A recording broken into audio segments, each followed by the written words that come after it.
it took several days for the priests to reach the mines. They camped not far from the site, together with Rick and Eli, after which they split up at daybreak. They planned to rejoin at noon, not expecting either mission to be particularly lengthy. Like the previous time, they had a wagon available to bring any demon corpses back for the high priest. Taking the lead, Anaya had her party follow the dirt road towards the mines. This time, both Michael and the disciple Bran used a bow and arrow. She motioned for them to ready themselves as they neared the cave mouth. Around the corner there were indeed demons present. However, they stood guard at the opening of the mines, not leisurely sitting around a campfire. Anaya's brow drew together, a knot forming in her stomach.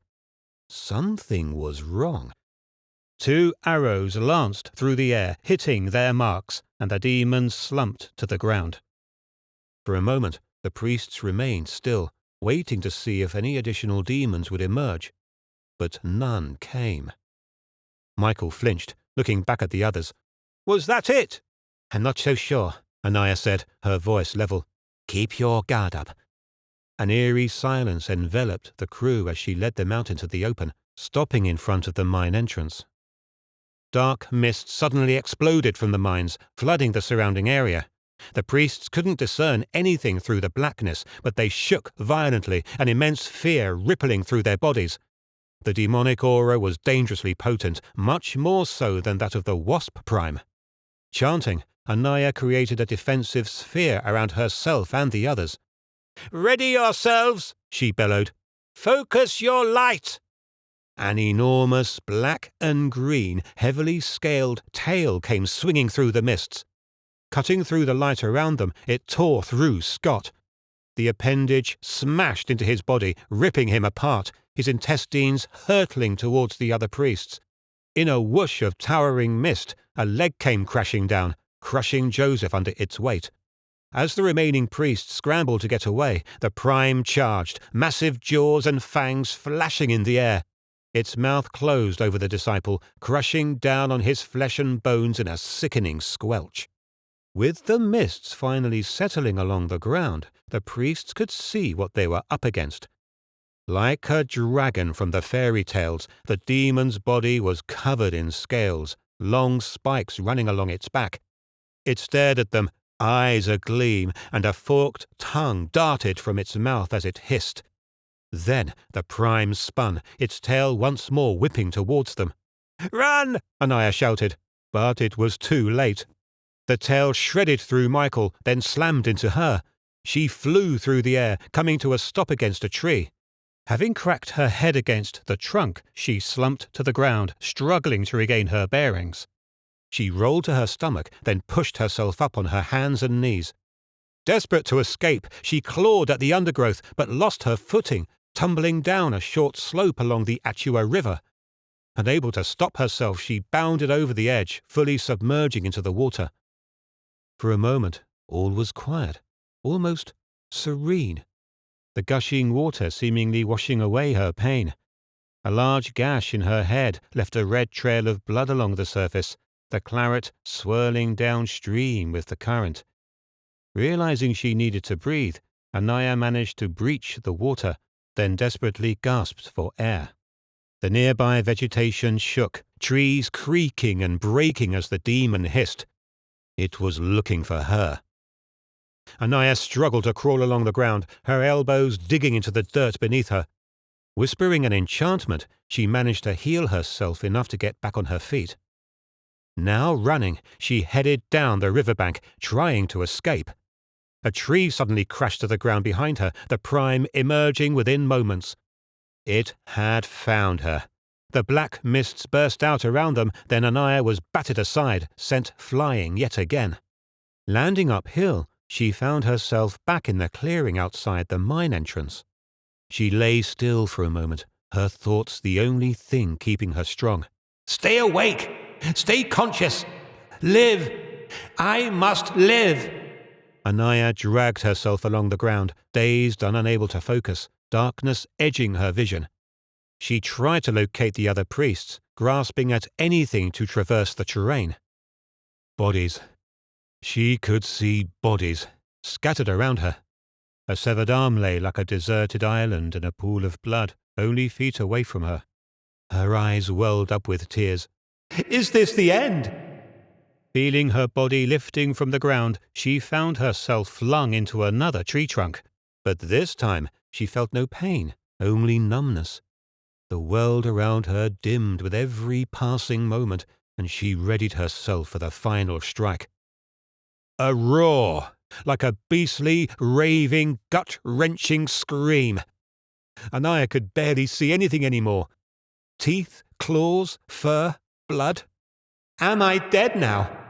All went dark. Lenda sat alone as she finished her dinner. Most priests were still away on their individual missions, and Edric and Vixen mainly kept to themselves. The day was warm, so Lenda had spread a blanket out on the ground outside the stables.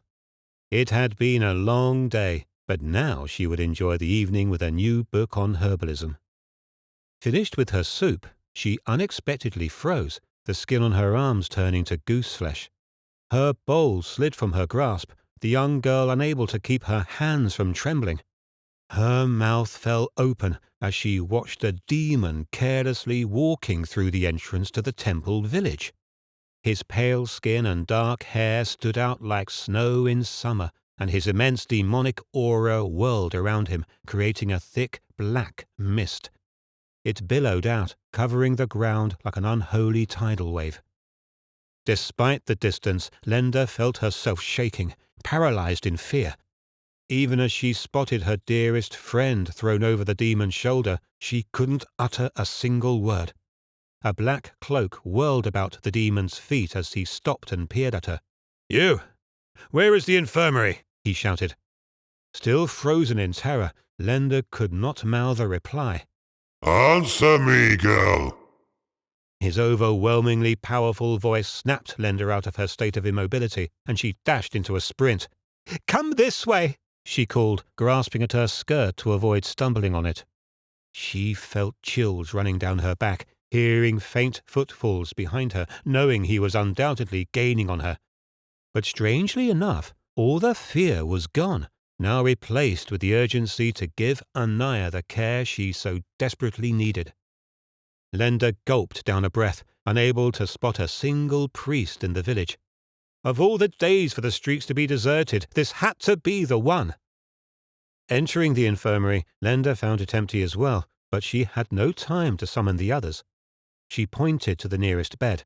"Place her there." Without watching the demon, Lenda prepared her prayer beads, wrapping them around her wrist. "What has happened to her?" Hurrying to the bed, she chanted a few words, light forming around her hands and arms. Allowing the magic to envelop Anaya's body, Lenda worked diligently, cuts, wounds and bruises gradually disappearing. The demon shifted from one foot to the other, dragging a hand through his hair. "She has been tail-swiped by an iguana prime, hit straight into a tree and was knocked unconscious. I have not had time to stop and look. I just came straight here." He stood close to the bed, his expression tight as he gazed down at Anaya's battered body. "I can sense no inner bleeding," Lenda told him, then paused over Anaya's head. "No major trauma to her brain, only a concussion. With enough healing and rest, she should pull through." Expelling a breath, the demon let his arms drop, the intensity of his aura slowly lessening. "I'm glad to—" "Demon! Come out this instant, you foul spawn of darkness!" boomed from outside the infirmary. The voice was clear as day, strong and righteous. It was the high priest himself. "I will not let you leave this place if you take the women hostage." The demon had a last look at Anaya, his eyebrows tightly drawn together. "Take care of her." He turned, then exited through the front door of the cottage, forced to duck beneath the low opening. "Hostage? Who do you take me for?" Ekelon stood underneath the great oak, a large crowd of priests gathered around him. "Why, a filthy demon, of course!" he spat. "You are capable of anything, no matter how despicable." With the aura now dampened, the priests no longer felt such an intense fear as the one the demon had created upon first entering the village. If you come with us of free will, we shall grant you a swift death, Ekalon continued. The demon forced a laugh. Really? Is that how it is now? No, hunt only if the demon has wronged? You really think I would have brought your dear priestess back if I were indeed the one who caused her harm? A hum of whispers spread amongst the priests. Silence, Ekalon demanded. You have wronged by merely walking onto our sacred grounds, not to mention what wounds you most likely inflicted on poor Anaya. The demon's eyes narrowed. Perhaps you are but jealous of the fact that I got to hold her. Ekalon's face went grey, his mouth opening. To touch her, the demon continued. Her soft skin, her sweet scent. He licked his lips. Do you wish to take her as your own? Eyes bulging, Ekalon took a step forward. You bastard! He cried, the priests around him retreating a step, taken aback by his lost composure. Ekalon reached up, chanting for only seconds, then brought his hands back down. A massive cage of light formed around the demon, slamming down to encase him. You will suffer for this,